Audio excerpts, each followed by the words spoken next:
إن الحمد لله نحمده ونستعينه ونستغفره ونؤمن به ونتوكل عليه ونعوذ بالله من شرور أنفسنا ومن سيئات أعمالنا. من يهده الله فلا مضل له ومن يضلله فلا هادي له. أشهد أن لا إله إلا الله وحده لا شريك له وأشهد أن سيدنا محمدا عبده ورسوله. أما بعد فإن خير الحديث كتاب الله وخير الهدى هدى محمد صلى الله عليه وسلم وشر الأمور محدثاتها وكل محدثة بدعة وكل بدعة ضلالة وكل ضلالة في النار. أعوذ بالله السميع العليم من الشيطان الرجيم من همزه ونفخه ونفثه. بسم الله الرحمن الرحيم. يا أيها الذين آمنوا اتقوا الله حق تقاته ولا تموتن إلا وأنتم مسلمون. يا أيها الناس اتقوا ربكم الذي خلقكم من نفس واحدة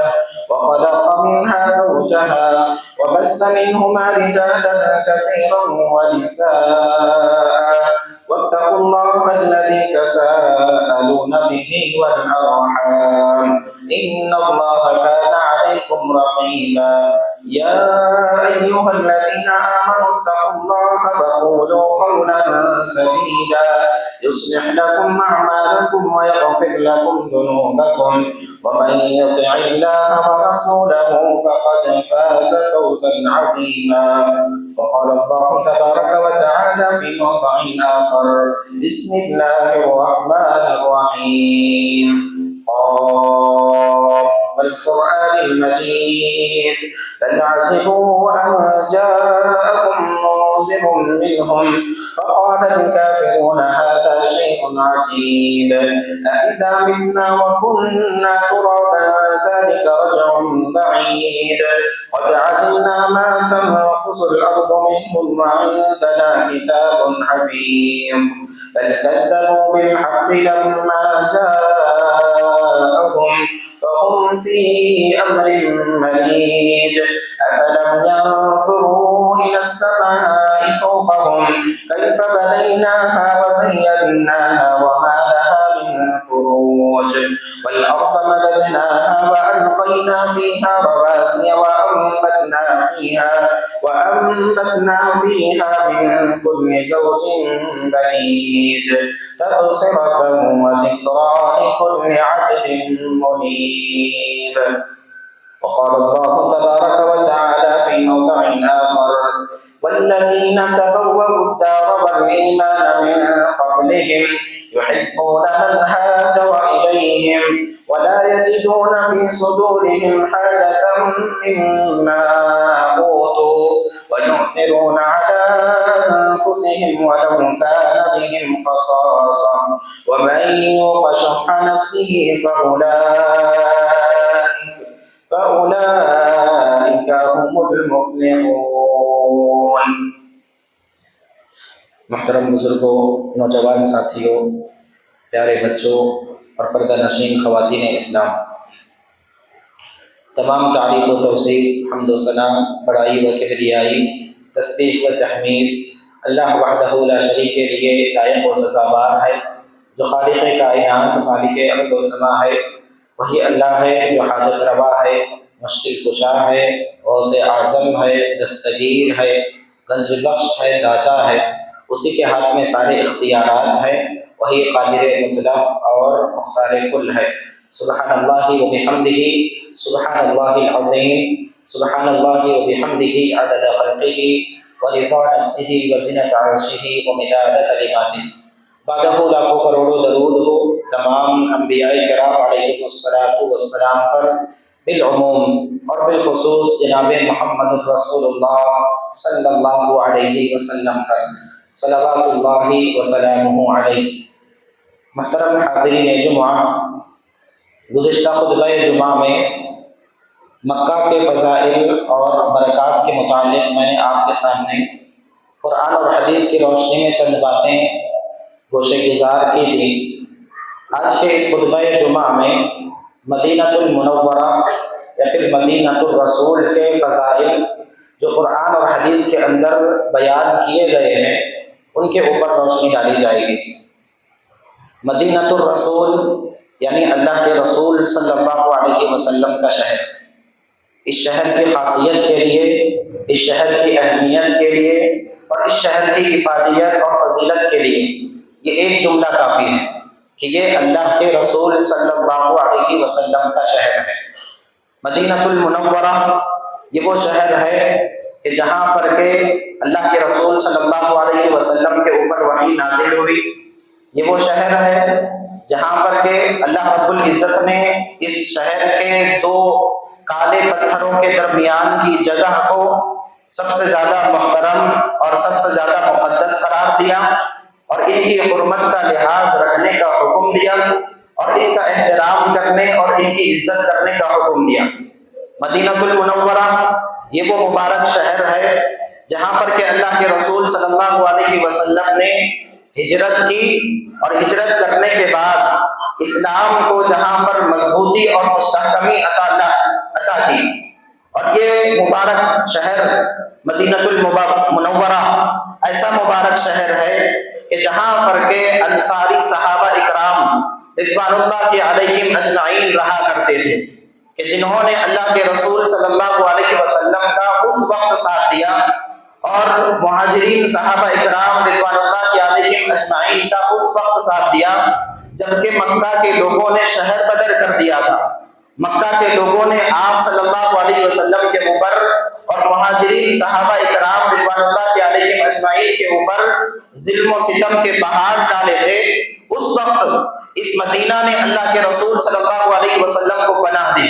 اس وقت صحابہ اکرام رضوان اللہ علیہم اجمعین کو اس شہر نے پناہ دی، اس وقت یہاں کے رہنے والے باشندوں نے انصاری صحابہ اکرام رضوان اللہ علیہم اجمعین نے پناہ دی۔ نہ صرف پناہ دی بلکہ ہر چیز میں اپنا شریک اور سہیم بنا لیا،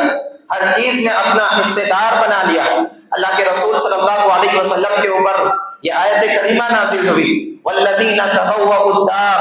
کہ وہ لوگ جو مدینہ کے اندر مقیم ہیں، والایمان من قبلہم، کہ جنہوں نے ان سے پہلے ایمان قبول کیا وہ ان سے محبت کرتے ہیں۔ کون لوگ تھے وہ سب سے پہلے ایمان لے کر آئے؟ یعنی مہاجرین صحابہ اکرام۔ یہ مدینہ کے اندر رہنے والے لوگ مہاجرین صحابہ اکرام رضوان اللہ علیہم اجمعین سے محبت کرتے ہیں۔ اللہ رب العزت نے اس بات کی گواہی دی، یحبون من ہاجر الیہم ولا یجدون فی صدورہم حاجہ، اور یہ اپنے دل میں ان بھائیوں کے لیے ذرہ برابر بھی تنگی محسوس نہیں کرتے۔ وَيُؤْثِرُونَ عَلَىٰ أَنفُسِهِمْ وَلَوْ كَانَ بِهِمْ خَصَاصَةٌ، اور اپنے آپ کو مشقت میں مبتلا کرتے ہیں لیکن اپنے بھائیوں کے اوپر ہمیشہ کشادہ دلی اور اپنے بھائیوں کے اوپر ہمیشہ وسعت ضربی کا اہتمام کرتے ہیں اور اپنے بھائیوں کے لیے ہمیشہ اپنے دل کے دروازے کھلے رکھتے ہیں۔ اگرچہ خود مشقت میں ہو، خود تنگی میں ہو، خود کی گھر میں فاقے اور فاقہ کشی کی حالت ہو، لیکن اپنے بھائیوں کے گھروں کے چولہوں کو کبھی بجھنے نہیں دیتے اور نہ کبھی فاقہ کشی اور تنگدستی میں انہیں مبتلا کرنے کی کوشش کرتے ہیں۔ اللہ کے نبی صلی اللہ علیہ وسلم کے اوپر یہ جو آیت کریمہ نازل ہوئی یہ مدینہ کے بارے میں، مدینہ کے اندر رہنے والے صحابہ اکرام رضوان اللہ علیہم اجمعین کے بارے میں نازل ہوئی۔ اور اس آیت کریمہ کے اندر اگر آپ نے غور کیا ہے تو آپ کو معلوم ہوگا کہ اللہ رب العزت نے اس شہر کا نام رکھا دارالایمان۔ یہ کون سا شہر ہے؟ جو امن کا شہر ہے، ایمان کا شہر ہے۔ اللہ رب العزت نے اس کا ایک نام رکھا دارالایمان یا پھر دارالامن جسے کہا جاتا ہے۔ اللہ رب العزت نے مدینہ کی جو فضیلت بیان کی ہے قرآن مجید کے اندر، اس کے لیے یہ بات کافی ہے کہ اللہ رب العزت نے خود اس کا نام رکھا اور اس نام کا تذکرہ اللہ نے قرآن مجید کے اندر اپنی مقدس کتاب کے اندر کیا ہے۔ اس شہر کو سب سے پہلے جاہلیت کے اندر یثرب کے نام سے جانا جاتا تھا۔ مدینہ کا پرانا نام یثرب تھا لیکن اللہ رب العزت نے اس شہر کا نام رکھا مدینہ، اور اللہ نے قرآن مجید جیسی مقدس کتاب کے اندر اس کا تذکرہ کیا، ما کان لأہل المدینہ ومن حولهم من الاعراب کہہ کر۔ اور اللہ کے نبی صلی اللہ علیہ وسلم حدیث کے اندر فرماتے ہیں کہ اس شہر کا نام ایک یا دو نہیں بلکہ اس شہر کا ایک تیسرا نام بھی ہے جس کو اللہ نے رکھا ہے۔ پہلا نام تو یہ ہے کہ یہ اس شہر کا نام دارالایمان ہے، دوسرا نام یہ ہے کہ اس شہر کا نام مدینہ الرسول یا مدینہ المنورہ ہے، اور تیسرا نام یہ ہے کہ اللہ کے نبی صلی اللہ علیہ وسلم نے فرمایا ان اللہ تعالی سمى المدینۃ طابہ،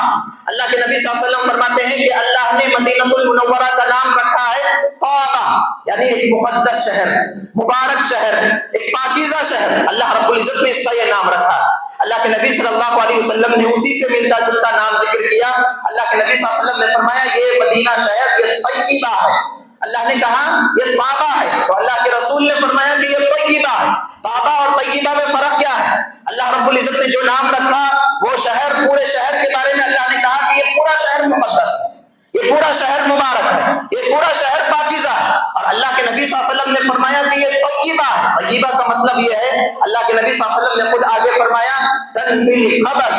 یہ شہر اپنے اندر سے موجود جو خبیث، منافق اور شریر قسم کے لوگ ہیں ان کو الگ کر دیتی ہے۔ کما تنفی الکیر خبث الفضہ، جس طرح کے بھٹی چاندی کے اوپر موجود زنگ کو الگ کرتی ہے، اس طرح اس شہر کی خاصیت یہ ہے کہ اس شہر کے اندر کبھی بھی کوئی ایسا آدمی نہیں آئے گا، کوئی ایسا آدمی نہیں بسے گا، کوئی ایسا آدمی یہ شہر اپنے اندر جگہ نہیں دے گا جو کہ خبیث ہے، جو کہ شریر ہے، جو کہ اللہ اور اس کے رسول کی اہانت اور توہین کا علم بردار ہے، ایسے آدمی کو یہ شہر اپنے اندر جگہ نہیں دے گا۔ اللہ کے نبی صلی اللہ علیہ وسلم نے اس کا نام بتلایا انہا طیبہ وہی المدینہ، کہ یہ شہر مبارک شہر ہے، پاکیزہ شہر ہے، اور اپنے اندر پاکیزہ لوگوں کو ہی جگہ دیتا ہے، اور اپنے اندر سے خبیث اور شریر قسم کے لوگوں کو ہٹا دیتا ہے، کوئی اس کے اندر رہ نہیں سکتا۔ اللہ کے نبی صلی اللہ علیہ وسلم کے پاس ایک آدمی آیا اور آ کر اللہ کے نبی صلی اللہ علیہ وسلم کے ہاتھ پر بیعت کی، مسلمان ہو گیا۔ ہاں مدینہ کے اندر رہنے والا نہیں تھا، مدینہ سے باہر رہنے والا تھا، لیکن اسلام کا دعویٰ اس نے سنا، اسلام کا پیغام اس نے سنا، اور اللہ کے رسول صلی اللہ علیہ وسلم کے پاس آ کر اللہ کے رسول کے ہاتھوں پر مشرف پر اسلام ہو گیا۔ اللہ کے نبی صلی اللہ علیہ وسلم نے اسے کلمہ پڑھایا اور مسلمان بنا دیا، لیکن اسی دن جس روز کے وہ مسلمان ہوا تھا بخار میں مبتلا ہو گیا، شدید بیماری میں مبتلا ہو گیا۔ دوسرے روز اللہ کے رسول صلی اللہ علیہ وسلم کے پاس آیا اور آ کر اللہ کے رسول صلی اللہ علیہ وسلم سے کہا کہ اے اللہ کے رسول، میں نے کل آپ کے ہاتھ پر جو بیعت کی تھی اس بیعت کو مجھے واپس کر دیجیے۔ کہا کہ جو بیعت میں نے کی تھی اس بیعت کو فسخ کر دیجیے، ختم کر دیجیے۔ اللہ کے نبی صلی اللہ علیہ وسلم نے انکار کر دیا۔ اس صحابی رسول نے جو مسلمان ہوئے تھے، اللہ کے رسول صلی اللہ علیہ وسلم سے ایک مرتبہ نہیں، دو مرتبہ نہیں، 3 مرتبہ دعویٰ کیا، مطالبہ کیا کہ میری اس بیعت کو ختم کر دیا جائے، اور وہ چاہتے یہ تھے کہ مدینہ شہر چھوڑ کر دوسری جگہ چلے جائیں۔ اللہ کے نبی صلی اللہ علیہ وسلم نے جب انکار کر دیا بیعت کرنے کا، تو انہوں نے اسی بیعت کو ویسے ہی رکھتے ہوئے مدینہ شہر کو چھوڑ کر دوسرے شہر کی طرف چلے گئے۔ اللہ کے نبی صلی اللہ علیہ وسلم نے اس کو فرمایا المدینۃ کالکیر، یہ مدینہ بھٹی کی طرح ہے، تنفی الخبث کما تنفی النار خبث الحدید، یہ اپنے اندر سے خبیث لوگوں کو ویسے ہی نکال باہر کرتا ہے جس طرح کے بھٹی لوہے کے اوپر موجود زنگ کو نکال کر باہر کر دیتی ہے۔ اللہ کے نبی صلی اللہ علیہ وسلم کے اس حدیث سے آپ اندازہ لگائیں کہ یہ شہر کتنا مبارک اور کتنا مقدس شہر ہے، یہ شہر کتنا عظیم اور پاکیزہ شہر ہے کہ اللہ کے نبی صلی اللہ علیہ وسلم نے شہر کا نام رکھا طیبہ، اور یہی وجہ ہے کہ اس کے اندر کوئی خبیث آدمی زیادہ دن تک رہ نہیں سکتا۔ اللہ کے نبی صلی اللہ علیہ وسلم نے اس مبارک شہر کا ایک اور نام بتلایا، اور وہ نام بڑا پاکیزہ نام ہے۔ نام آپ کو لگے گا کہ معمولی نام ہے، لیکن اپنے اندر بڑا معنی رکھتا ہے، اور وہ نام کیا ہے؟ درع۔ اس مبارک شہر کا نام، اس مدینہ کا ایک اور نام کیا ہے؟ درع، یعنی درع کسے کہتے ہیں؟ ایک مضبوط ڈھال کو، یا پھر کہتے ہیں ایک ایسی چیز کو جس کے ذریعے آپ مقابلہ کر سکیں۔ اللہ کے نبی صلی اللہ علیہ وسلم فرماتے ہیں رأیت کأنی فی الدرع فأولت هذا الدرع المدینہ، کہ میں نے اپنے خواب کے اندر ایک مضبوط قلعہ دیکھا، میں نے اپنے خواب کے اندر ایک مضبوط ڈھال دیکھی، اور میں نے اس ڈھال کی تعبیر بیان کی، کیسے؟ مدینہ کے ذریعے۔ اللہ کے نبی صلی اللہ علیہ وسلم نے فرمایا کہ یہ شہر ایک مضبوط قلعہ ہے۔ کیسے قلعہ ہے؟ اللہ کے نبی صلی اللہ علیہ وسلم نے ایک دوسری حدیث کے اندر فرمایا لا يدخل المدینہ رعب المسیح الدجال، اللہ کے نبی صلی اللہ علیہ وسلم فرماتے ہیں کہ اس شہر کے اندر کبھی مسیح دجال کا رعب تک داخل نہیں ہوگا۔ اللہ کے نبی نے فرمایا کہ اس شہر کے اندر مسیح دجال کا جو دبدبہ ہے، مسیح دجال کے فتنے کا جو دنیا کے اندر خوف ہے، وہ اس شہر کے اندر داخل نہیں ہوگا۔ لہا سبعۃ ابواب یومئذ وعلی کل باب ملکان، او کما قال جس روز اس دنیا کے اندر مسیح دجال کا ظہور ہوگا اس وقت اس شہر کے 7 دروازے ہوں گے اور ہر دروازے کے اوپر 2 فرشتے مقرر ہوں گے جو اس شہر کی حفاظت کریں گے۔ اللہ کے نبی صلی اللہ علیہ وسلم نے فرمایا یہ مدینہ المنورہ ایسا شہر ہے، یہ ایمان والوں کے لیے ڈھال ہے، یہ ایمان والوں کے لیے پناہ گاہ ہے، یہ ایمان والوں کے لیے ایک مضبوط قلعہ ہے کہ جہاں پر کہ ایمان والے فتنوں سے بچنے کے لیے پناہ لیتے ہیں۔ ایک دوسری حدیث کے اندر اللہ کے نبی صلی اللہ علیہ وسلم نے فرمایا لا يدخلها الطاعون والدجال، اس شہر کے اندر صرف بڑے فتنے داخل نہیں ہوں گے، ایسی بات نہیں ہے، بلکہ اس شہر کے اندر بڑی بڑی بیماریاں جیسے طاعون ہے، یہ بیماری بھی اس شہر کے اندر کبھی داخل نہیں ہوگی۔ یہ اس شہر کی مبارک، اس شہر کے مبارک ہونے کی دلیل ہے، یہ اس شہر کی عظمت کی اور اس شہر کی فضیلت کی دلیل ہے۔ اس فضیلت کو آپ جانیں تاکہ اس شہر کا لحاظ رکھ سکیں، اس شہر کی حرمت کا لحاظ رکھ سکیں، اس شہر کے تقدس کا لحاظ رکھ سکیں۔ اللہ کے نبی صلی اللہ علیہ وسلم نے اس شہر کے بارے میں بیان فرمایا کہ اس شہر کے اندر مسیح دجال کا فتنہ داخل نہیں ہوگا، اس شہر کے اندر طاعون جیسی وبائیں اور بیماریاں داخل نہیں ہوں گی۔ اللہ کے نبی صلی اللہ علیہ وسلم نے یہاں تک کہا کہ جو کوئی آدمی چاہتا ہے کہ اس کے حق میں سفارش کروں وہ مدینہ کو اپنا سکن اور اپنا مسکن بنا لے، اپنا گھر بنا لے۔ اللہ کے نبی صلی اللہ علیہ وسلم نے فرمایا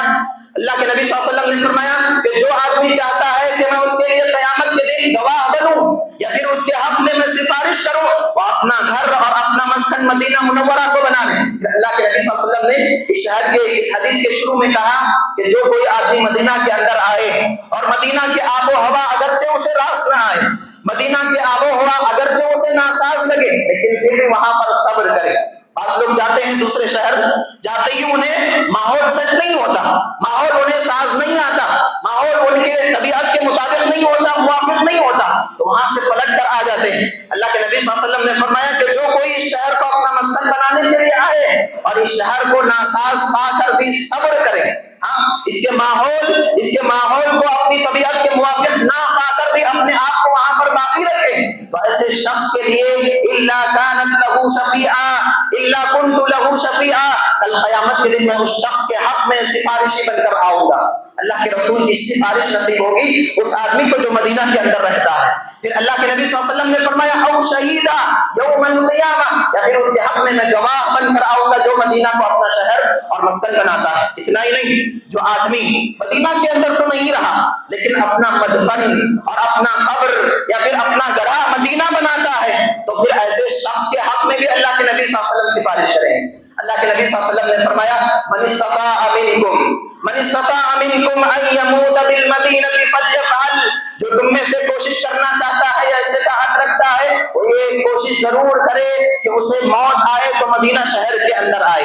اسے موت آئے تو مدینہ شہر کے اندر آئے۔ انی لاشفع لمن یموت بها، اور کما قال علیہ الصلوۃ والسلام، میں اس شخص کے حق میں ضرور سفارش کروں گا جو اس مدینہ شہر کے اندر وفات پاتا ہے۔ یہی وجہ ہے کہ آپ دیکھتے ہیں کہ دنیا کے اندر بہت دور رہنے والا مدینہ سے کوسوں دور رہنے والا لیکن خواہش رکھتا ہے کہ مدینہ کے اندر انتقال ہو، خواہش رکھتا ہے کہ مدینہ کے اندر اسے موت آئے، خواہش رکھتا ہے کہ مدینہ کے اندر اس کی روح قبض ہو۔ یہ وجہ کیا ہے؟ اللہ کے رسول صلی اللہ علیہ وسلم کی یہ حدیث ہے کہ اللہ کے نبی صلی اللہ علیہ وسلم نے فرمایا کہ جو یہاں پر رہتا ہے اس کے لیے بھی میں سفارش کروں گا، اور جو یہاں پر دفن ہوتا ہے، جو یہاں پر موت پاتا ہے، ایسے شخص کے حق میں بھی میں کیا کروں گا؟ سفارش کروں گا۔ اللہ کے نبی صلی اللہ علیہ وسلم کی یہی حدیث تھی کہ حضرت عمر بن خطاب رضی اللہ تعالیٰ عنہ باقاعدہ دعا کیا کرتے تھے، اللہم ارزقنی شہادۃ فی سبیلک، اے اللہ مجھے تیری راہ میں شہید ہونے والی موت عطا فرما،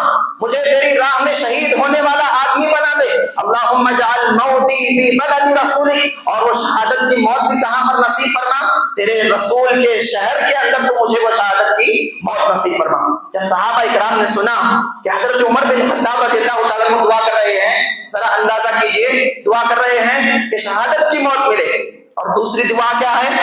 کہ اللہ کے رسول کے شہر میں شہادت کی موت ملے۔ صحابہ نے پوچھا کہ اے امیر المومنین، آپ دعا کر رہے ہیں شہید ہونے کی، آپ جب تک شہر سے باہر نہیں جائیں گے، آپ جب تک شہر کو پار کر کے جہاد کے لیے میدان میں نہیں جائیں گے اس وقت تک آپ کو شہادت کی موت نصیب نہیں ہوگی، آپ شہید نہیں کہلائیں گے۔ آپ چاہ رہے ہیں کہ مدینہ کے اندر بھی رہیں اور آپ کو شہادت کی موت بھی مل جائے، سبحان اللہ. اللہ سے اگر اخلاص کے ساتھ کوئی چیز مانگی جائے اللہ رب العزت اس دعا کو کبھی رد نہیں کرتا. اللہ سے اگر پورے دل کے ساتھ پوری خشوع اور پورے خضوع کے ساتھ پوری للہیت کے ساتھ اگر کوئی دعا مانگی جائے، اگرچہ حالات ایسے لگتے ہیں کہ وہ چیز نہیں ہونے والی ہے، اگرچہ اسباب ایسے لگتے ہیں کہ اگر وہ چیز نہیں ہونے والی ہے، لیکن اللہ رب العزت اس دعا کو قبول کرے گا. سبحان اللہ. حضرت عمر بن خطاب رضی اللہ تعالیٰ عنہ کو مدینہ کے اندر رہتے ہوئے شہادت کی موت ملی، اور مدینہ کے اندر رہتے ہوئے اللہ رب العزت نے انہیں موت عطا فرمائی. مدینہ کے اندر بھی تھے اور مدینہ کے اندر شہادت کی موت اللہ رب العزت نے انہیں نصیب فرمائی. تو یہ اللہ کے رسول صلی اللہ علیہ وسلم کی دعا ہے کہ جو کوئی آدمی مدینہ کے اندر وفات پائے گا، انی لاشفع لمن یموت بها، میں اس شخص کے حق میں ضرور بے ضرور کل قیامت کے دن سفارش کروں گا. اس مدینہ شہر کی ایک خاصیت یہ بھی ہے کہ اللہ کے نبی صلی اللہ علیہ وسلم کی دعائیں، اس کو بے شمار دعائیں حاصل ہیں. جس طرح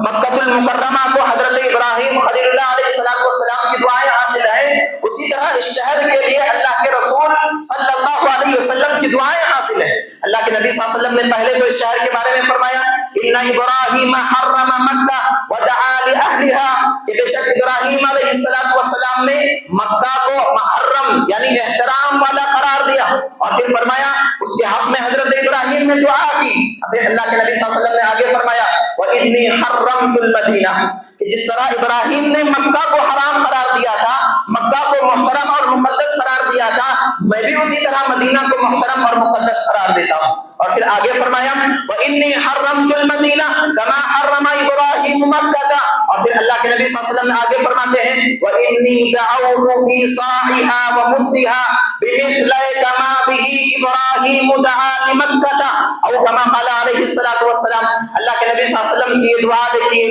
اللہ کے نبی صلی اللہ علیہ وسلم نے دعا کی، کہا کہ میں اس مدینہ کے سامنے یعنی جو ناپ تول کے آلے ہوتے ہیں، مدینہ کے اندر جو مد ہے یعنی جو ناپ تول کا ایک آلہ ہے جس کے ذریعے اناج کو تولا جاتا ہے، اللہ کے نبی صلی اللہ علیہ وسلم نے فرمایا کہ میں نے اس مدینہ کے سا اور مد کے لیے دعا کی کہ اے اللہ اس کے اندر تو برکت عطا فرما. کتنی برکت؟ جتنی برکت کے مکہ کے سا اور مد کے اندر ہے اس سے دگنا برکت اس کے اندر کو عطا فرما. یہی وجہ ہے کہ صالحین حدیث لکھتے ہیں کہ مکہ کے اندر یقیناً برکت ہے، مکہ کی چیزوں کے اندر یقیناً برکت ہے، لیکن مدینہ کے سا میں، مدینہ کے مد کے اندر جو برکت ہے اس کے اندر وہ برکت نہیں جو مکہ کے مد کے اندر ہے. اللہ کے نبی صلی اللہ علیہ وسلم نے فرمایا کہ اس سا اور مد کے اندر یعنی یہاں کے ناپ تول کے آلوں کے اندر اللہ رب العزت نے ڈبل برکت رکھی ہے، دگنا برکت رکھی ہے مکہ کے مقابلے کے اندر. صالحین حدیث لکھتے ہیں کہ ہم نے تجربہ کیا ہے، مکہ کے اندر رہتے ہوئے جو اناج ہم میں سے 4 آدمیوں کو آتا تھا، مدینہ کے اندر رہتے ہوئے وہی اناج 10 آدمیوں کو مکمل ہوتا تھا. سبحان اللہ. شارحین حدیث نے اس حدیث کی شرح کے اندر لکھا ہے کہ اللہ کے نبی صلی اللہ علیہ وسلم کی یہ جو دعا ہے آج تک باقی ہے. مدینہ کے اندر جو لوگ رہتے ہیں اس کو آج تک محسوس کرتے ہیں کہ ایک معمولی کھانا جو 2 آدمیوں کے لیے ہوتا ہے اگر غیر مدینہ ہو، لیکن وہی کھانا 4 آدمیوں کے لیے برابر ہو جائے گا اگر وہ مدینہ کے اندر ہے. یہ اللہ کے رسول صلی اللہ علیہ وسلم کی برکت کا نتیجہ ہے. اور دوسری بات، اللہ کے نبی صلی اللہ علیہ وسلم نے اس شہر کو اسی طرح حرام، اسی طرح محترم اور اسی طرح مقدس قرار دیا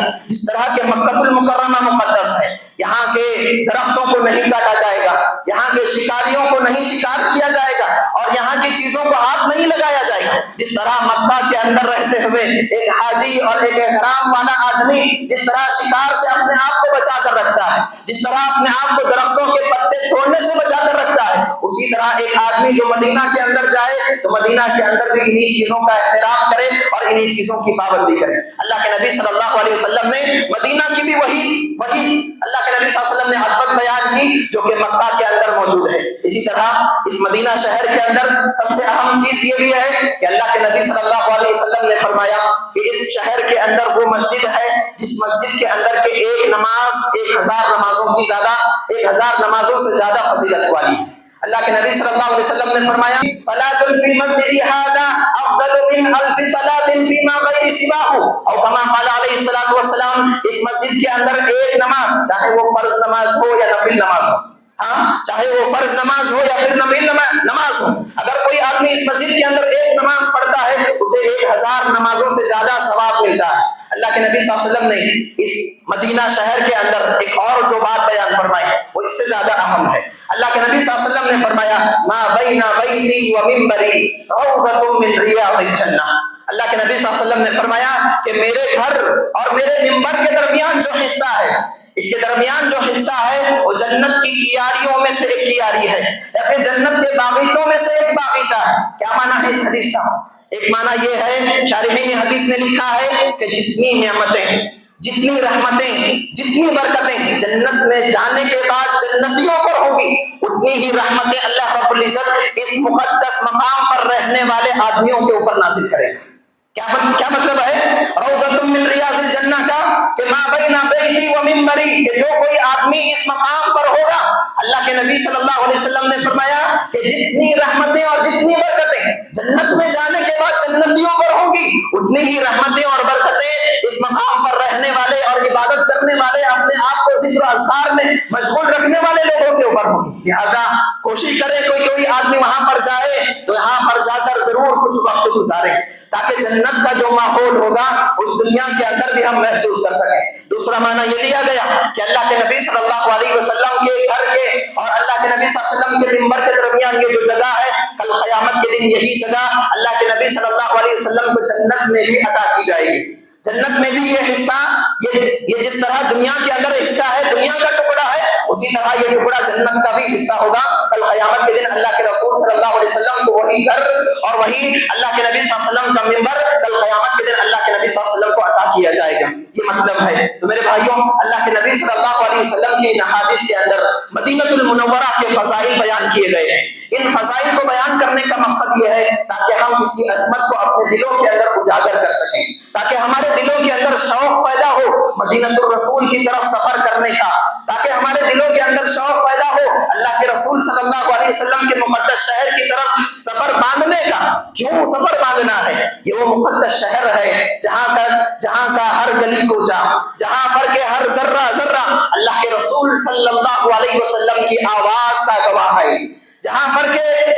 کے ہر گلی کوچا، جہاں پر کے ہر ذرہ ذرہ اللہ کے نبی صلی اللہ علیہ وسلم کے صحابہ کے آوازوں سے بلند کیا گیا ہے، جن کی آوازوں سے اور جن کی گونج سے یہ مدینہ ایک مرتبہ ابھرا تھا، جن کی تکبیرات سے ایک مرتبہ یہ مدینہ گونجا تھا۔ یہ وہ شہر ہے کہ جہاں پر کے صحابہ اکرام اور انصاری صحابہ اکرام، اللہ کے رسول صلی اللہ علیہ وسلم نے فرمایا لا يحبهم الا من يؤمن، کہا اللہ کے نبی صلی اللہ علیہ وسلم نے کہ ان انصاری صحابہ اکرام سے وہی آدمی محبت کرے گا جو مومن ہے، ولا يبغضهم الا منافق، ان انصاری صحابہ اکرام سے وہی آدمی بغض رکھے گا جو منافق ہے۔ اللہ کے نبی صلی اللہ علیہ وسلم کہا کرتے تھے احب الناس الی، لوگوں میں سب سے زیادہ محبوب میرے نزدیک تم ہو۔ اللہ کے نبی صلی اللہ علیہ وسلم اس شہر سے محبت بھی کرتے تھے اور اس شہر کے لوگوں کے لیے بھی اللہ کے نبی صلی اللہ علیہ وسلم کی محبت تھی۔ یہی وجہ ہے کہ اللہ کے نبی صلی اللہ علیہ وسلم نے فرمایا من اراد اہل المدینہ بسوء عذابہ اللہ کما یذوب الملح فی الماء۔ اللہ کے نبی صلی اللہ علیہ وسلم کی حدیث دیکھیے، مدینہ کے اندر جو آدمی رہتا ہے اس آدمی کی یہ فضیلت ہے، اس آدمی کی یہ فضیلت ہے کہ اللہ کے نبی صلی اللہ علیہ وسلم نے فرمایا کہ جو کوئی مدینہ میں رہنے والے کسی آدمی کے لیے برا صرف ارادہ کرے گا، کسی آدمی کے لیے مدینہ کے رہنے والے باشندے کے لیے برا ارادہ کرے گا اپنے دل کے اندر، اللہ کے نبی نے فرمایا عذابہ اللہ کما یذوب الملح فی الماء، اللہ رب العزت اسے اسی طرح زمین کے اندر پگھلا دے گا یا پھر خاکستر کر دے گا جس طرح کے نمک پانی میں جانے کے بعد پگھل جاتا ہے، کما یذوب الملح فی الماء۔ اللہ کے نبی صلی اللہ علیہ وسلم نے فرمایا کہ جو آدمی یہاں پر صرف ارادہ کرے ان اہل مدینہ کے ساتھ کچھ برا کرنے کا، اللہ رب العزت اسے خاکستر کر دیتا ہے۔ تو یہ مدینہ کے اندر رہنے والے لوگوں کی فضیلت ہے، مدینہ کے اندر مرنے کی فضیلت ہے، مدینہ کے اندر رہنے کی فضیلت ہے، اور یہاں تک کہ ایمان کی بھی فضیلت یہ ہے کہ کل قیامت کے روز جب قیامت قریب ہو جائے گی تمام کا تمام ایمان اور اہل ایمان مدینہ کی طرف منتقل ہو جائیں گے۔ اللہ کے نبی صلی اللہ علیہ وسلم کی آخری حدیث بیان کرتا ہوں۔ اللہ کے نبی صلی اللہ علیہ وسلم نے فرمایا یقبل الدجال حتی ينزل بذباب، اللہ کے نبی صلی اللہ علیہ وسلم فرماتے ہیں کہ دجال آئے گا قیامت کے قریب، یہاں تک کہ وہ ذباب نامی ایک مقام تک پہنچ جائے گا۔ پھر اللہ کے نبی صلی اللہ علیہ وسلم آگے فرماتے ہیں کہ جو کوئی مدینہ کے اندر رہتا ہے الا مشرک او مشرکہ ولا کافر ولا کافرہ ولا فاسق ولا فاسقہ ولا منافق ولا منافقہ خرج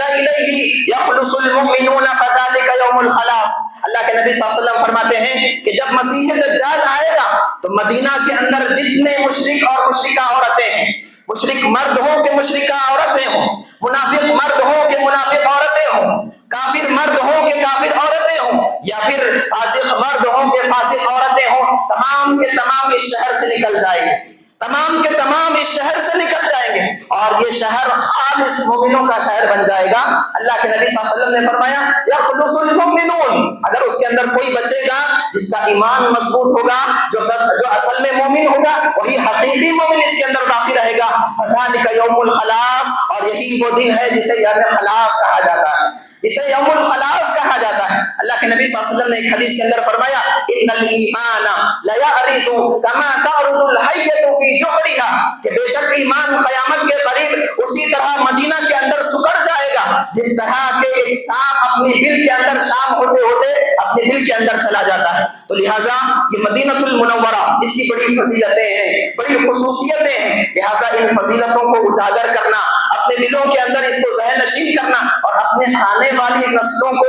اس پیغام کو پہنچانا ہماری ذمہ داری ہے، تاکہ اس مدینہ الرسول کی عظمت باقی رہے، اس کی حرمت باقی رہے، اس کا تقدس باقی رہے۔ اگر اس کی حرمت، اگر اس کا تقدس پامال ہو گیا، پھر اللہ کے نبی صلی اللہ علیہ وسلم نے فرمایا کہ قیامت قریب ہے، قیامت کے دن کا تم انتظار کرو اور اپنے اس دنیا کے ختم ہونے کا تم انتظار کرو۔ اللہ رب العزت سے دعا ہے کہ اللہ رب العزت ہم تمام کو کہنے سننے سے زیادہ عمل کی توفیق عطا فرمائے، جب تک زندہ رکھے، ایمان پر زندہ رکھے، خاتمہ دے تو خاتمہ بالخیر عطا فرمائے۔ بارک اللہ لنا وإياكم بالآیات والذکر الحکیم، انہ تعالی جواد کریم ملک ورب غفور حلیم۔